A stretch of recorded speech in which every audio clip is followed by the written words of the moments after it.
मुळामध्ये हा 12:30च्या दरम्यानी प्रकार घडला।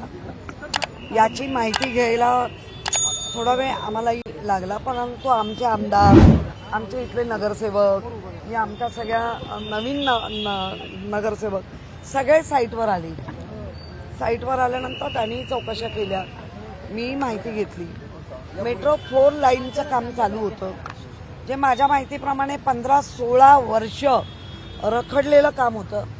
माझ्या माहितीप्रमाणे कॉन्ट्रॅक्टर 2022च्या एंडला पळून गेला, म्हणजे 2-3 कॉन्ट्रॅक्टर नक्की पळून गेलेत। आता हे पळून गेलेले कॉन्ट्रॅक्टर कोण आहेत त्याची माहिती आली पाहिजे। त्याप्रमाणे 15-16 वर्ष तो का रखडला याची माहिती आली पाहिजे।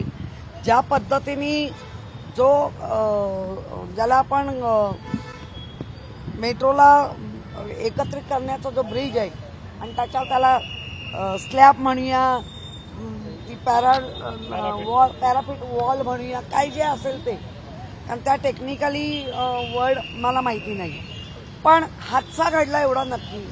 आणि त्या अपघातात एक हकनाक जो बिचारा जोनपूरवरना इथे लग्नाला म्हणून आला आणि त्याला एका कॉन्ट्रॅक्टरच्या आणि MMRDAच्या चुकीमुळे, ज्यांचं सुपरविजन त्यांच्याकडे आहे, त्यांच्या चुकीमुळे त्याचा जीव गेलेला आहे। प्रत्येक वेळेला समिती नेमतो, मग 5 लाख डिक्लेअर होतात, ते 5 लाख मिळतात का हेही कळत नाही। कधी समिती डिक्लेअर होते त्याचं नंतर काय होतं कोणी फॉलोअप देत नाहीत, घेत नाहीत।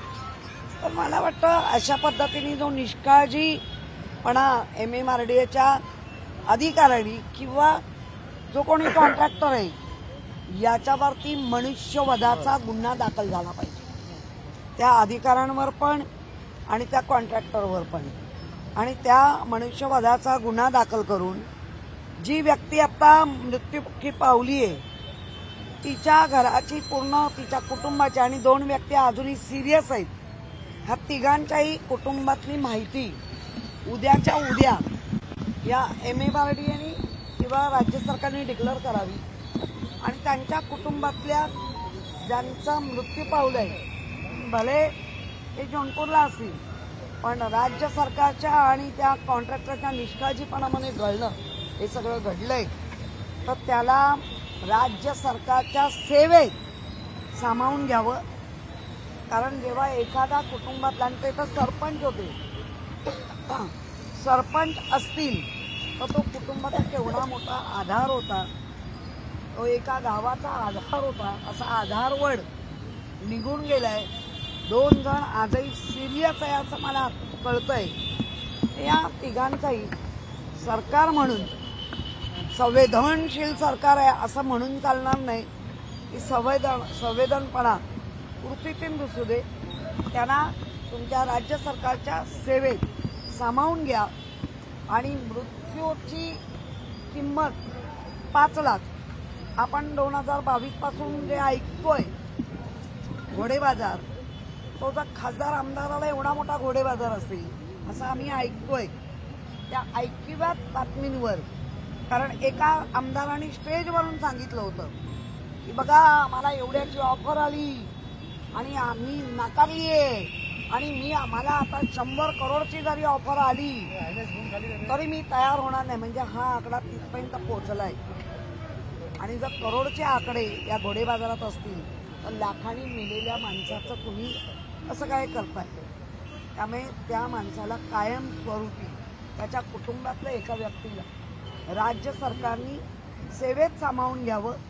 आणि हा निष्काळजीपणा जो मेट्रोचा, बघा आम्ही कधीच, म्हणजे काही लोक आता ती जी काही कुठल्याही विकास कामांना आमचा नाळ नसतो, पण त्या विकास कामाबरोबर भकास जर कोणाचं जीवन होणार असेल तर पहिला विकास कसा आहे तो तर दाखवा। कारण आपण पावसाळ्यात पाहिलं मेट्रो वडाळा, तिथे पण अशीच बंद झाली, लोक खासावीत झाली, मरायची बाकी होती, लोकांनी काचा फोडल्या आणि बाहेर आले। त्याच्यावरनं अजूनही MMRDAचे अधिकारी किंवा ज्याच्यावर जे कोण मंत्री महोदय का नाही सिरियस होत आहेत या गोष्टीवर? MMRDAच्या अधिकाऱ्यांना स्ट्रिक्टली या गोष्टीचं का नाही काम करायला सांगत आहेत. त्यामुळे मला वाटतं आमच्या पक्षाच्या वतीने म्हणा, मुंबईकर या नात्याने म्हणा, आम्ही ह्या गोष्टीचा निषेध करतो. काही यापूर्वी तक्रारी या सगळ्या कामासंदर्भात करण्यात आल्या होत्या, मात्र त्याचं दुर्लक्ष झाल्याची या घटनेतून मी तोच प्रश्न विचारला. ज्यांच्या अख्ख्या खातीरमध्ये हे डिपार्टमेंट येतं ते सगळे HOD, सगळे मंत्री महोदय, त्याच्यावर असलेले मंत्री का सिरियसली ही बाब घेत नाही. आणि ज्या पद्धतीने 2022च्या नंतर जो घोडेबाजार झाला तो एका आमदाराच्या तोंडून आम्ही ऐकला, म्हणून तो एक शब्द रूढ झाला, प्रचलित झाला. 50 खोके आणि तो रूढ झाला, प्रचलित झाला. तर ते आम्ही नाही म्हटलं होतं, ते त्यांच्या आमदारांनी भर स्टेजवर शिवसेनेत आहोत सांगून उद्धवजींवर मी आहे एवढ्याची ऑफर आली, पण मी गेलो नाही आणि दुसऱ्या दिवशी ते गेले. मी नाव नाही घेणार, तुम्हाला कळलं असेल. ह्याच्यावर ना आम्हाला कळलं केवढ्याचा घोडेबाजार झाला. का कोणीतरी विचारतात मोजायला आले का, मोजायला यायची गरज नाही. मी पैसा मारून नको ते काम केलंय. त्यामुळे या गोष्टीवर मंत्री महोदयांनी, मुख्यमंत्र्यांनी, उपमुख्यमंत्री जे त्यांच्या हत्या खातीरमध्ये डिपार्टमेंट येतंय असं कळतंय, तर सिरियस का नाही होत. आणि एखाद्या मृत्युमुखी पडलेल्या व्यक्तीला 5 लाखावर त्याची बोलवण करायची, त्याचं कुटुंब आता ह्याच्यापुढे कुठल्या गोष्टीला फेस करणार आहे, म्हणजे त्यांना काय काय परिस्थिती बघावी लागणार आहे. एक आधारवड अख्ख्या कुटुंबाचा, गावाचा गेलाय. आणि ते जोनपूर, त्याच्यामध्ये आमचे सन्माननीय पंतप्रधान निवडणूक लढून जिंकून आलेले आहेत. त्या गावाचा, त्या जिल्ह्याचा नका नाही एवढा अपमान करू. काही एक तर सगळ्यात महत्त्वाचं म्हणजे हा ज्या वेळेला स्लॅबचा भाग कोसळला त्यावेळेला कुठलंही काम नव्हतं चालू, आणि अशा पद्धतीचा ठेवलेला जर भाग कोसळत असेल तर भाग ना, असं मला महापौरांच्या बोलण्यावरनं कळलं की काल ते काम झालं होतं. हा निष्काळजीपणा आहे हे आपल्या महापौरांनी कबूल केलं आहे. मग आपल्या महापौरांनी कबूल केलं आहे तर निष्काळजीपणा ज्या MA मराठीने केलं आहे, निष्काळजीपणा ज्या मंत्री त्यांच्या तुम्ही काय करणार आहात, त्या सगळ्या HOD वरच्या अधिकाऱ्यांचा तुम्ही काय करणार आहात. मी ते मुंबई महापालिकेचा रोलच नाही, मुंबई महापालिकेचा रोल नाही, हा MA मराठीचा रोल आहे जास्त तो. तर मग आम्ही ब्रीज प्रस्तावलेले असतीलही.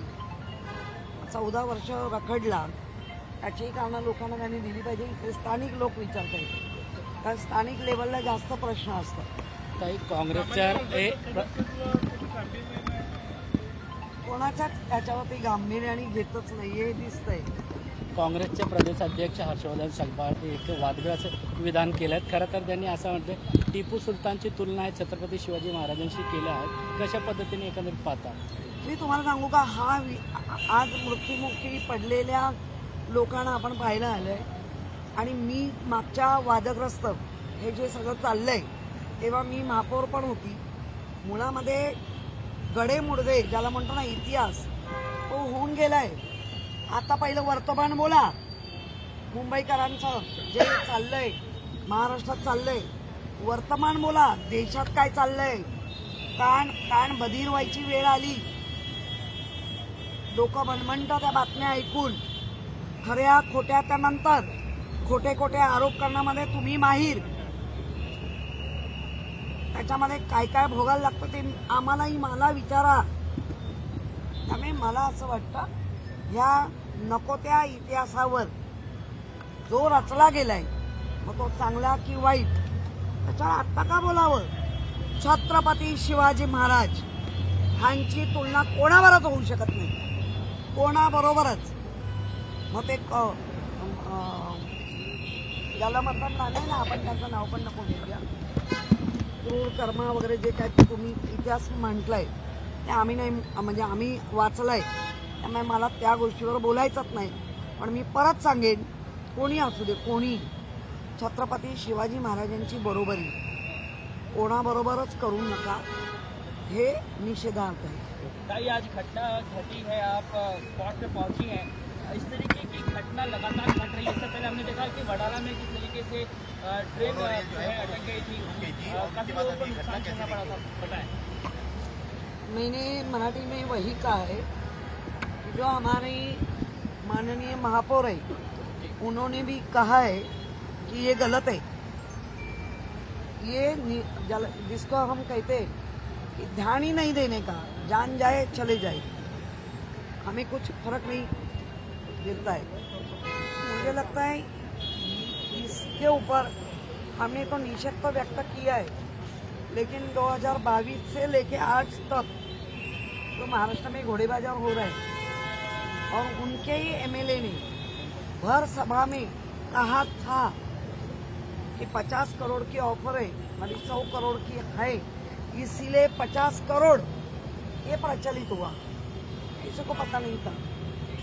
और वो आपको पता है बहुत बाल वाला आमदार, मैं नाम नहीं ले, विशेषण बता रही, तो उन्होंने कहा कि वो मिल रहा है, तो तभी लोगों को पता चला कि आमदार जा रहे हैं 50 करोड़ लेके उसके ऊपर। तो ये जान चली जाने के बाद लाखों में क्यों बात करते, करोड़ में उसकी जान की बात क्यों नहीं करते। और वो जौनपुर का था, जौनपुर जिला हमारे माननीय सम्मानीय पंतप्रधान वही बनारस और जौनपुर के बीच के इलाके से चुन के आए हैं। तो आप वो जिला का वो एक गांव का सरपंच है, तो उनका पंतप्रधान के वोटर हो गए शायद, उसका अपमान मत करो, लाखों में बात मत करो। अभी करोड़ों की बात राजकीय होती है, आमदार के लिए, खासदार के लिए, तो वो सर्वसामान्य लोगों के लिए भी करोड़ों की बात होनी चाहिए। या सरकार का भ्रष्टाचार उजागर हुआ है, ये बताता है कि भ्रष्टाचार में लिप्त कितनी है सरकार। देखो अभी आज ही हमने देखा 2 करोड़ का नहीं, 200 करोड़, 2000 करोड़, 3000 करोड़। गरजा हिंदुस्तान चॅनलला सबस्क्राईब करा आणि ताज्या घडामोडी जाणून घेण्यासाठी बेल आयकॉनवर प्रेस करा।